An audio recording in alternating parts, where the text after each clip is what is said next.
bienvenue dans cette nouvelle vidéo. Aujourd'hui, j'ai le plaisir de recevoir une deuxième fois le comédien Ambroise Michel pour mon plus grand plaisir. Ah là, tu répètes pas, là, ça y est. T'as fini de faire le zouave. Comment c'est facile de t'agacer. Non, moi, tu sais, rien ne m'agace. Rien ne m'agace. Parce que lui, il a l'esprit farceur, hein, faut le dire. Si peu, si peu.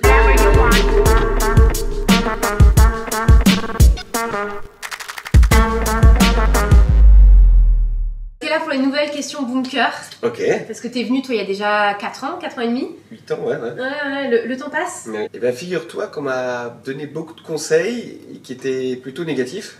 Ah ouais? Et qui m'ont du coup vachement aidé. Ok, du genre? Est-ce que tu genre, si tu fais ça, tu feras jamais rien d'autre, ou il y a ça, ouais mais ça, toi t'es fait pour ça, ouais mais toi avec ton physique, ce sera que ça, que ça, que ça. Et ça m'a aidé parce que, en étant culotté et ne voulant pas écouter, bah, j'ai plutôt fait l'inverse. Et... Ouais. Mais sinon, de bons conseils... Bah remarque, ça c'est pas mal aussi de ouais, ne pas, en fait, les suivre en fait. C'est un faux bon conseil, ouais. mais... Bah si, bah justement, les conseils bons que j'ai pu avoir, c'est justement d'être fidèle à ce que je suis, ouais.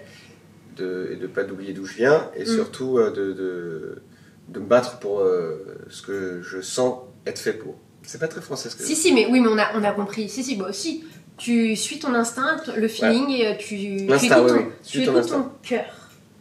Si tu suis ton cœur. Waouh!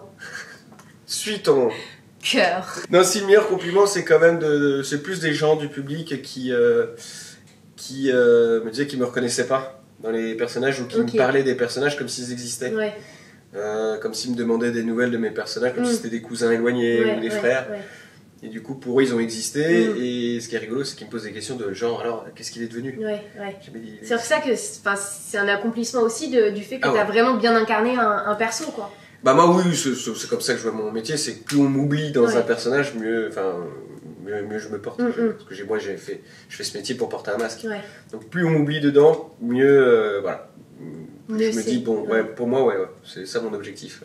Et qu'est-ce que t'apporte d'incarner des rôles? Qu'est-ce que ça t'apporte dans ta vie au quotidien? De vivre 1000 vies. On en a qu'une quand même. Hein. Donc d'en vivre qu'une, c'est depuis que je suis tout petit, c'était ma frustration.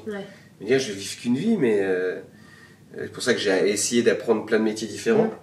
Oui, parce que à chaque fois qu'on se croise, j'ai l'impression que tu refais un autre métier différent encore. Et encore, je vais possiblement refaire une autre formation. Oh là là. Mais bon, qui est quand même lié à... Bah, tout est un peu lié à chaque fois. Oui, c'est toujours lié au cinéma, mais... Mais oui, il n'aime pas s'ennuyer, ce garçon. Non. Mais donc du coup, il y a tellement de métiers que je ferai jamais, mais de me dire, grâce à mon métier, tu peux en tout cas donner l'illusion d'être, je sais pas moi, médecin, boxeur, policier, ou avoir une vie complètement très très particulière et tout. C'est la joie de ce métier-là. Tu sors de l'ordinaire. Tu vis plein de vies. Est-ce que tu as déjà souffert un petit peu, alors souffert, je dis entre guillemets, de la notoriété? Parce que tu as été mis sur les écrans très jeune, tu as incarné plusieurs personnages dans des séries quotidiennes, notamment Plus belle la vie et Cut. Est-ce que tu as déjà souffert de cette notoriété, de te dire je peux pas aller au resto, on me reconnaît Alors c'est au début Plus belle, oui, parce que les gens avaient du mal à dissocier le métier et le personnage. Donc là c'était un peu compliqué parce que les gens pensaient que j'étais le personnage. Et donc dès qu'ils me voyaient un peu autrement, certains pouvaient avoir une réaction un peu, pas négative, mais un peu surprise, parce que j'étais pas le même. J'étais pas le même gars et qu'ils comprenaient pas. Parce que la fiction et la réalité, c'est deux choses quand même différentes. À partir du moment où il y a eu d'autres choses et que les gens m'ont vu dans autre chose, ils ont bien intégré que c'était mon travail. Mais sinon, non, ça va, parce que moi je suis pas un gros fêtard, je suis pas une sociabilité exacerbée, donc ça m'a pas posé autant que certains potes qui étaient habitués à beaucoup sortir, à être très fêtards, et que pour le coup ils ont dû un peu changer leur quotidien. Leurs habitudes. Non, puis moi j'ai une famille, j'ai mes amis qui sont là depuis 20, 25, 30 ans, donc j'ai un peu toujours le même cercle avec qui je suis bien, ma famille qui est toujours présente, donc j'ai mes valeurs sûres, quoi. C'est important aussi, pour garder les pieds sur terre et pas prendre peut-être le melon. De garder ta base, quoi. Mais non, ça va. J'aurais pu, il y a encore petit, quand j'étais petit, quand je faisais une troupe de théâtre qui s'appelait Les Sales Gosses, puis après les premiers téléfilms, mais je disais que c'était pas moi. Donc, ah ouais, tu disais ça? Que j'étais au collège, il y a eu collège et lycée, je disais pas moi. Donc au bout d'un moment, ils se disaient... J'ai fait quand même pas mal. J'ai failli me faire taper quand même une fois par les plus grands, Parce que c'était le côté tu te moques de nous, on sait très bien que c'est toi. Ok. Bah donc pourquoi tu me poses la question Ouais. Et non, je disais que c'était pas moi. Pendant 6 ans, j'ai dit ça. Je sais, il me ressemble. C'est vrai que le collège, tout ça, c'est aussi des époques qui sont compliquées. Donc. Oui, et puis on parle encore plus maintenant. Et puis, alors déjà encore plus maintenant, mais à l'époque, en plus, quand tu faisais par exemple de la télé, t'avais 5 chaînes. Ouais. Donc. T'avais pas toutes les plateformes, t'avais pas tous ces trucs-là, quoi. Ouais. Donc, si tu veux, quand t'étais en cours de techno, que tu partais de ton cours de techno. Tes camarades te voyaient sur à l'époque, c'était Foucault, sacrée soirée, et le lendemain tu revenais à 8h en cours en mode normal, en EPS où t'es pas très bon, et qu'ils disaient mais on t'a vu hier, j'ai pas la télé moi donc j'ai pas, enfin, ce qui était pas vrai. Oui. Et je disais que c'était pas moi. Donc si tu veux, ça se met trop parce qu'ils me voyaient à Paris, comme je vivais pas à Paris, le soir même en direct ils me voyaient dans une émission de télé alors qu'avant et après j'étais là et j'étais le même élève quoi, donc c'était assez.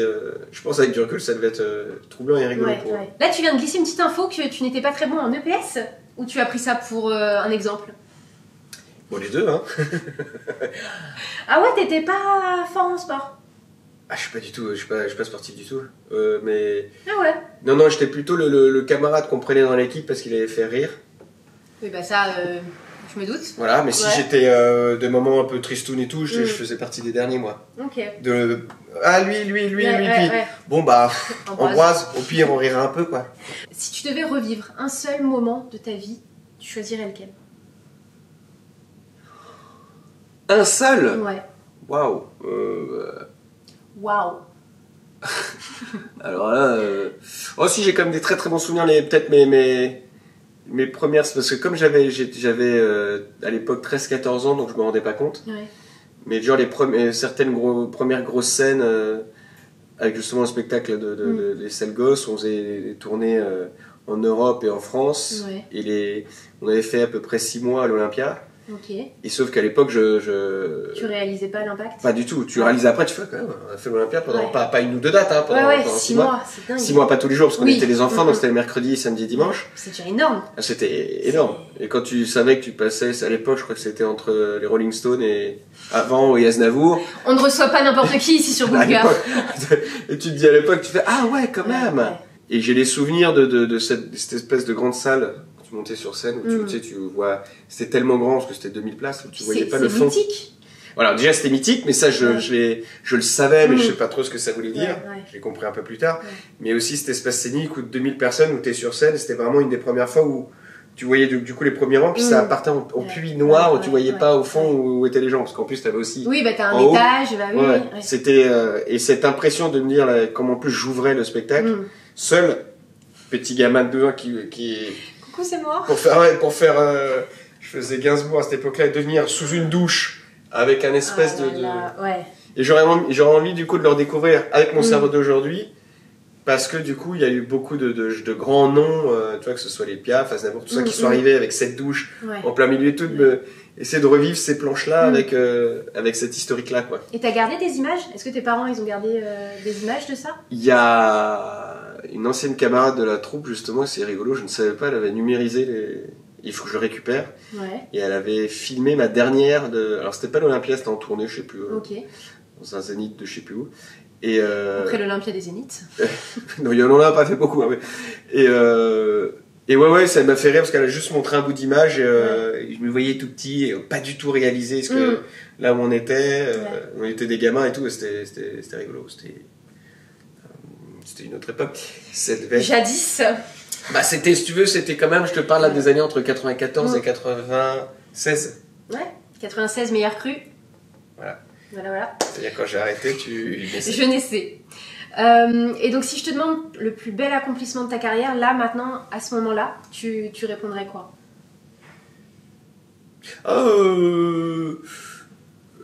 Tiens, un autre compliment qui va avec ça, que certains professionnels m'ont fait, c'est rigolo parce que c'est dit comme si c'était un défaut, alors que moi c'est vraiment mon métier, je le vois comme ça. C'était qu'on me dise en fait on sait pas, comme tu peux faire plein de choses, du drame à la comédie, du coup oui, on sait pas dans quel cas te mettre, peut-être. Et moi, le côté caméléon, c'est ce que j'ai toujours voulu... mais parce que je viens du théâtre, et donc c'est vraiment par rapport au fait d'interpréter un personnage, tout ça et tout. Et le fait qu'on me dise, ça m'a touché. Bah, je trouve que c'est un compliment. Pour moi, c'est un énorme compliment. Et de pouvoir me dire, pour moi, ma légitimité dans ce métier, parce que tu sais, il y a toujours le syndrome de l'imposteur, tout ça, de pouvoir me dire, ah, ok, j'arrive quand même à un moment où on peut quand même me dire, on t'a vu dans des trucs différents et on sait finalement, on sait pas trop dans quel cas se mettre. Pour moi, c'est cool. Et tu l'as toujours ou pas ce syndrome de l'imposteur? Ben, depuis qu'on m'a dit ça, moi. Ok, non, j'ai résolu des choses là-dessus. Autant en réel, j'ai encore ce petit syndrome de l'imposteur. En même temps, tu veux toucher à tout. Pour bien tout quadriller, il faut du temps. Et puis, il faut du temps aussi, je pense. Aussi. Oui, et du temps aussi dans l'inconscient des gens pour se dire, écoute, ce mec, il est comédien, il va devenir réalisateur, parce que tu as déjà fait des trucs, pas mal de trucs. Oui, mais c'est plus vraiment, mais c'est même pas le regard des autres. C'est vraiment mon regard à moi que je pose qui me dit, ah, ça, j'ai peur de ça ou ça. Est-ce que faire ce genre-là, alors que non, c'est juste par manque d'expérience et par peur. Mais si j'avais eu moins peur, j'aurais fait beaucoup plus de choses en réel. Ça, c'est sûr. C'est vraiment que de la... où j'ai peur justement du regard des autres ou moi dans mon travail. Est-ce que je suis vraiment fait pour ça alors Fonce, tu réfléchiras plus tard. Bah, c'est ce qui se passe. Bah voilà. Allez, j'y vais, je fonce. One life, go, ça part. Dernière petite question, est-ce que tu t'étais fixé des objectifs de vie, un goal de vie à atteindre à tel âge par exemple, ou pas du tout? Alors figure-toi que oui, quand j'étais plus jeune, oui. Ok. Je m'étais mis des objectifs de vie, et puis il est arrivé un jour où tu arrives à l'âge, c'est-à-dire la quarantaine d'années, où tu t'es été... Je ne les fais pas. Merci. Tu as eu des objectifs quand tu étais plus jeune, et moi c'est la première fois de ma vie que je me fais un bilan. Ok. Bon, jamais, je me suis jamais posé la question de crise de vingtaine, ça me parlait pas. Quarantaine un petit peu.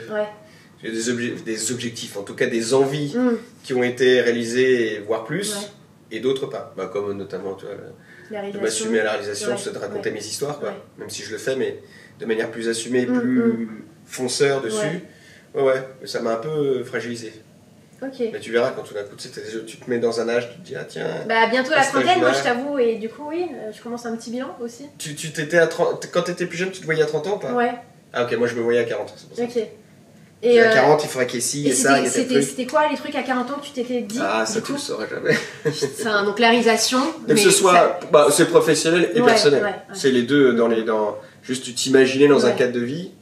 Après, c'est des objectifs, certains qui n'ont pas été réalisés, mais tant mieux, parce qu'en fait, ça allait pas avec ma nature. Tu te donnes une illusion de te dire, ah bah, la société, la normalité, c'est ça. Oui. Et tu te projettes là-dedans, ou là tu dis, oh non. Je suis bien, chacun est unique de toute manière, donc voilà. Mais c'est plus le travail de ta liberté. C'est plus de dire, tiens, à 30 ans ou à 40, à quel niveau de liberté j'ai envie d'atteindre par rapport à ma vie, professionnellement. Et donc moi j'ai encore des choses, je suis en train de travailler dessus. Encore des choses, mais de toute manière on n'a qu'une vie, donc comme tu l'as dit, tu la vis à 1000%, et puis ayons le moins de regrets possible. Ah oui, ça oui. Ça oui, on est d'accord. Ah ça oui, il faut faire les choses. Oui. Comment c'est quoi l'expression, les remords et les regrets? Faut mieux avoir des remords que des regrets. Oui, c'est ça. C'est exactement ça, c'est la devise. D'ailleurs, elle l'a mis, elle l'écrit là aussi. Qu'est-ce qu'on peut te souhaiter du coup? Joyeux Noël. Et joyeux Noël, de la gaieté dans les cœurs. Alors rien, que tout, que ça continue, que je continue à faire plein de rôles très différents, que je puisse raconter mes histoires, et surtout que vous soyez tous là pour les apprécier, et si c'est pas le cas, de me le dire. Toujours un avis sincère, même si c'est une critique, il faut qu'elle soit constructive, et c'est le principal. Bien sûr. On va finir sur ces belles paroles. N'hésitez pas à liker, partager et commenter la vidéo. Allez suivre Ambroise sur ses réseaux sociaux. Et puis boom cœur à tous. C'est trop mignon. Boom cœur à tous. Gros bisous. Ciao. Dis au revoir à la caméra. En plus je suis con, je regarde l'écran moi. C'est là. Tu sais que je suis en train de réaliser que depuis tout à l'heure je regarde beaucoup l'écran. Mais les gens ils vont croire qu'on... Mais non, on s'adresse à vous. C'est juste qu'on a un petit retour caméra, on fait genre. On a juste moi attends, je vais regarder les deux comme ça, voilà, je peux regarder l'écran. Et la on fait des... Tu vas voir, je vais boucher.